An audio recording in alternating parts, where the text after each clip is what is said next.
I'm joined by Dr. Felicity Deane, Professor of Trade Law at Queensland University of Technology. Good morning, welcome to the program. Good morning. What's your sense check of this debate that we're hearing right now unfolding about pressure being put on the US president by those pharmaceutical lobbyists in the United States to put tariffs on Australian pharmaceutical companies? Look, it's not an unusual thing for companies to lobby their government, seeking, protection from the government. But in terms of our PBS, it has been in place since 1948. It was passed by a referendum. And as we all know, referendums don't often pass in this country. So it does have the support of our society. It's had the support since 1948. It did form part of negotiations during the Australia and US Free Trade Agreement 20 years ago. It wasn't supposed to form part of those negotiations, but it was actually mentioned in the annex to that agreement. And it did result in a legal change back, to get that free trade agreement through. So we've made a legal change to it, legislative change in 2007. That meant that we had two categories of medications, and this was in response to what the US wanted at the time.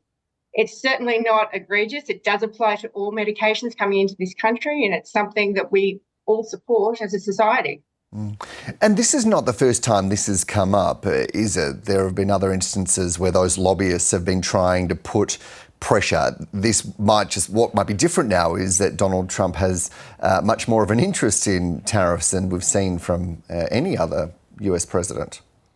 Well, that's right. They're a good measure to put in place. I don't think that's any surprise to anybody at this point. We've seen a lot of action in this space in the last 2 months. And, April 2nd, we could see a lot more.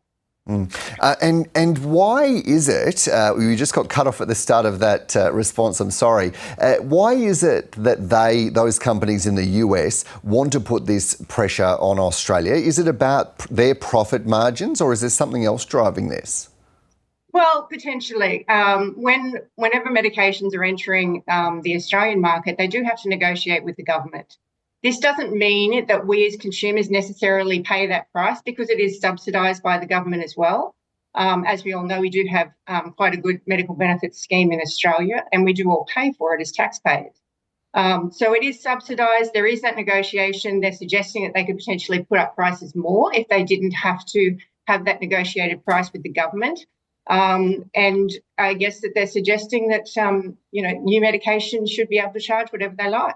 And there is going to be a real pressure point here, isn't there? Because we've heard the Prime Minister announcing this cap, essentially. The opposition has backed that in. You've touched on the bipartisanship that has gone over many, many decades. We are on the cusp of an election in Australia, and we have a US president that we don't really know what's going to happen. So what sort of impact collectively do you see that having on this discussion about the PBS here in Australia? Well, to be perfectly honest with you, I don't think it should be influencing our domestic laws and policies here. There are rules in place.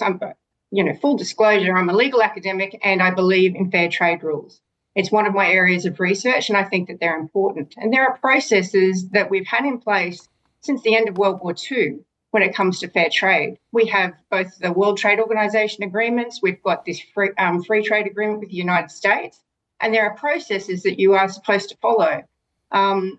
These are largely about goodwill between nations, and this could potentially erode that goodwill.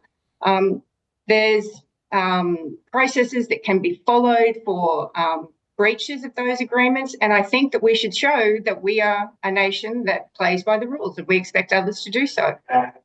What just more broadly on that, what sort of impact do you expect to see on the kind of free trade arrangements that Australia has, but that we're seeing around the world, if in fact the sorts of tariffs that Donald Trump wants to introduce do go through?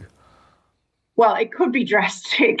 If we're talking about him introducing tariffs on reciprocal, both tariff and non-tariff barriers, we could see some rather drastic results. Whether that actually occurs is yet to be seen. Is there any way that we can insulate ourselves other than what I suspect politicians are trying to do, is to get on Donald Trump's good side and to get him to support particular positions of countries such as ours? Well, like I said, we've had a long-standing relationship with the US.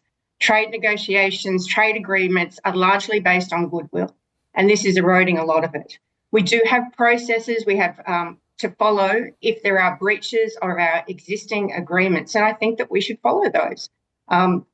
Agreeing to change domestic law and policy on the basis of what the United States wants us to do, I don't agree with that at all.